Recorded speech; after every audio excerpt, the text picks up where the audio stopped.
Desde la década de 1960 hasta 1990, la educación en América Latina fue un campo de intensa transformación impulsada por diversas corrientes ideológicas y cambios socioeconómicos.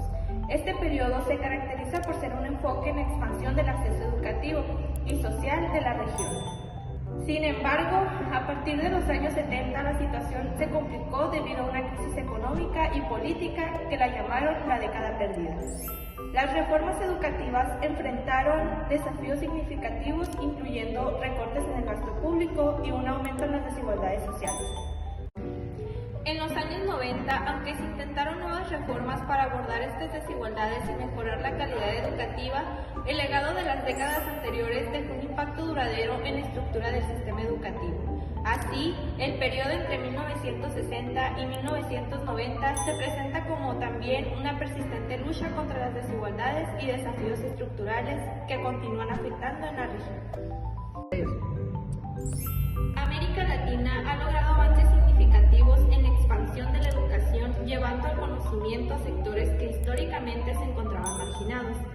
El analfabetismo, por ejemplo, ha disminuido normalmente, pasando de un 34% en 1960 a un estimado del 13% en 1965.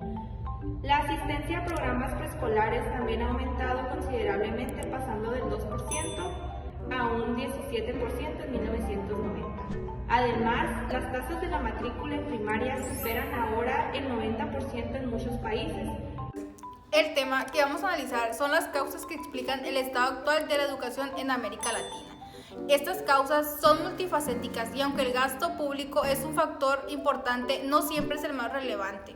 De hecho, los problemas de administración y las políticas públicas son mucho más determinantes. En cuanto al gasto, aunque los gobiernos latinoamericanos destinan una proporción significativa de su Producto Nacional Bruto a la educación, este no es el único factor que afecta a la calidad educativa. En 1993, por ejemplo, el gasto público en educación en América Latina fue de alrededor del 4.6%, mientras que el promedio mundial de los países en desarrollo era de 4.1% y el de los países desarrollados de 5.3%. Si bien esta proporción ha permanecido relativamente constante desde 1975, es importante notar que a pesar de la crisis financiera de los años 80, los fondos para la educación no se vieron severamente reducidos en la región.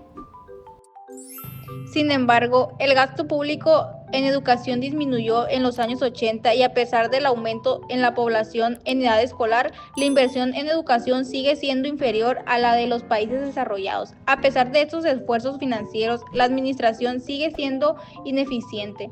Los recursos se destinan en muchos casos más a la burocracia administrativa que a los materiales educativos, como los libros de texto, y muy raramente se experimentan nuevas metodologías de enseñanza. Además, la relación profesor-alumno en muchos países es más baja de lo que debería ser, lo que consume recursos que podrían haberse invertido en mejorar los materiales educativos y formación docente. En resumen, los problemas de la educación en América Latina son resultado de una combinación de factores financieros, administrativos, políticos y sociales. Aunque el gasto público en educación ha sido considerable, la ineficiencia en la gestión, la centralización, el mal estado de la profesión docente y la falta de un verdadero compromiso político han impedido que se logren avances significativos. Las reformas educativas en la región deben abordar estos problemas estructurales si se desea mejorar la calidad de la educación. La calidad de la educación en América Latina deja mucho que desear, especialmente en las escuelas públicas, que acogen a la mayoría de los estudiantes, aquellos provenientes de sectores más pobres. El enfoque de la expansión educativa ha desplazado la atención de que realmente importa: la calidad del aprendizaje, los recursos que podrían haberse destinado a mejorar la. Esto ha dado como resultado que muchos niños no logren dominar habilidades esenciales, como la lectura, la escritura y las matemáticas. Los colegios secundarios no están preparados a los estudiantes para enfrentar los desafíos de una sociedad moderna y las universidades públicas en muchos casos.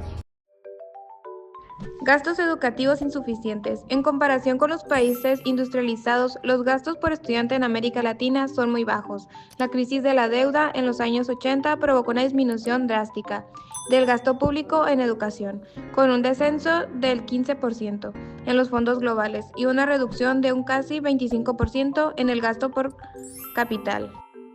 Altas tasas de repetición en América Latina. Tiene algunas de las tasas de repetición escolar más altas del mundo. De hecho, un estudiante promedio pasa casi 7 años en la primaria, pero solo completa 4 grados. Cerca de la mitad de los alumnos repiten el primer grado y alrededor del 30% de los estudiantes un curso cada año. Esta situación tiene un costo significativo, pues el gasto adicional generado por año consume una parte importante de los recursos destinados a la educación. Desigualdades. El sistema educativo de América Latina refleja las profundas brechas sociales que marcan la región. Los estudiantes de familias más pobres están atrapados en escuelas públicas donde la calidad educativa es baja, mientras que los niños de clases altas acceden a colegios privados de calidad mejor. No solo se observa en la educación primaria y secundaria, sino que también se intensifica en las universidades donde las clases medias y altas dominan el acceso, dejando a los más pobres fuera del circuito académico. El rendimiento escolar de los estudiantes está directamente vinculado a los ingresos familiares. No se limita al nivel de ingresos, sino que se amplifica aún más cuando entran en juego los factores como la etnia y la raza. Y lo que es aún más preocupante es cómo los recursos públicos se distribuyen de manera desigual. En muchos países en la región el dinero es destinado a la educación, se ha invertido de forma desproporcionada en la educación superior, en lugar de fortalecer la educación primaria y secundaria, que es donde la disparidad es más pronunciada. Se ha creado un sistema educativo de 2 niveles: colegios privados para los estudiantes de clase media y alta, escuelas públicas para los más pobres, que a menudo carecen de los recursos y la calidad educativa necesarios. Este contraste es cada vez más evidente cuando nos damos cuenta de que América Latina tiene la distribución de ingresos más desigual del mundo y la educación es una de las principales causas de la desigualdad económica. Si bien es cierto que la mayoría de los pobres tienen acceso a algún tipo de educación, cuando referimos la equidad en términos de habilidades y conocimientos relevantes para el mundo laboral y la participación ciudadana, la situación es alarmante. Las políticas educativas no se orientan a corregir estas desigualdades. La educación, que debería ser la llave para reducir las desigualdades, sigue siendo una de las principales fuentes de división y exclusión en América Latina. ¿Sabías que la política educativa actualmente se está debatiendo con una reforma e implementando algunas opciones de política para reformar la educación? Bueno, pues yo te las voy a decir. Fortalecer la profesión docente.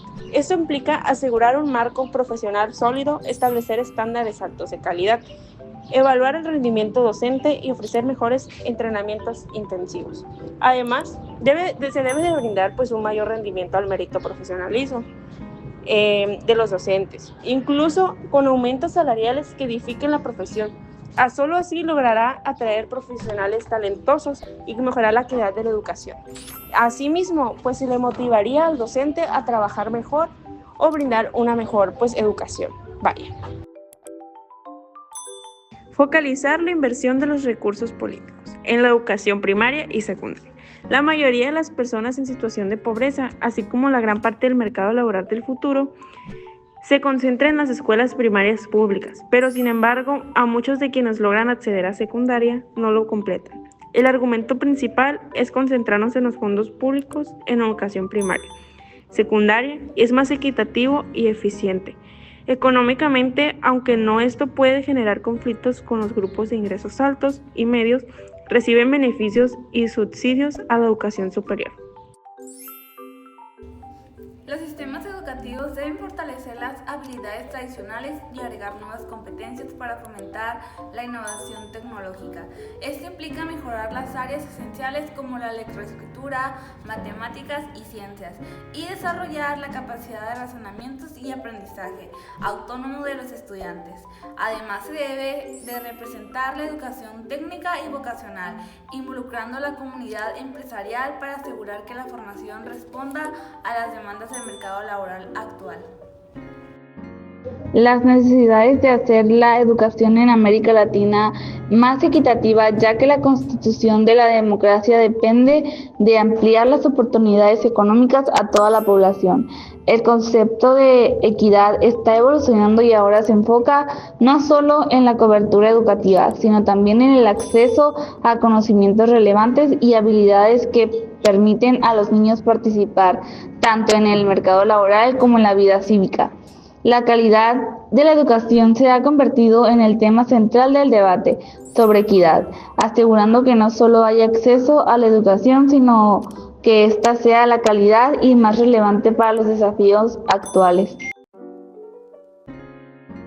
La educación es la clave para formar a ese tipo de ciudadano, desarrollando juicios y tolerancia, habilidades para resolver problemas. El objetivo es proporcionar acceso universal al conocimiento y las destrezas necesarias para participar exitosamente en la sociedad, tanto en el ámbito laboral como en las responsabilidades cívicas, enseñando no solo los conocimientos técnicos, sino también las habilidades interpersonales y valores que fortalezcan la cohesión social. En medio de este escenario, no solo regional sino global, el sistema educativo se ve afectado, de forma que centran su modelo fundacional en una organización burocrática, de orden jerárquico, vertical y diferenciado, por lo que Swaznauer entiende la reforma educativa como los intentos estatales de reestructurar el sistema educativo, siendo más bien un recurso heurístico que tendría que modelizar los procesos y tendencias de matriz sociopolítica educativa del Estado. Ahora bien, hablaremos acerca del agotamiento del modelo fundacional y las reformas educativas en la década de los 60. Dentro de un marcado escenario internacional, la cuestión educativa se consideraba como un prerequisito para la transformación de la sociedad nacional. La reestructuración de los sistemas educativos estuvo bajo la influencia directa de la UNESCO. En América Latina, estas reformas se dieron lugar entre 1965 y 1975. Se destacan así las reformas de Chile en 1965, Honduras 1966, Argentina y El Salvador 1968, Brasil 1971, Perú, Costa Rica y Panamá 1972 y finalmente México 1973, considerándoles orgánicas e integrales por su carácter holístico, además que suponían modernizar los planes de estudio y mejorar la formación de los maestros. Apoyadas por las ciencias sociales como la sociología y la economía, difundían la planificación económico-social, en la que proponían erradicar el analfabetismo, ampliar la educación secundaria e incorporar a la educación básica a la población escolar excluida, materializando la idea de más escuelas, más niños escolarizados. De este modo, las reformas de los años 60 redefinirían la función tradicional de la escuela como un punto de inflexión en los sistemas educativos regionales.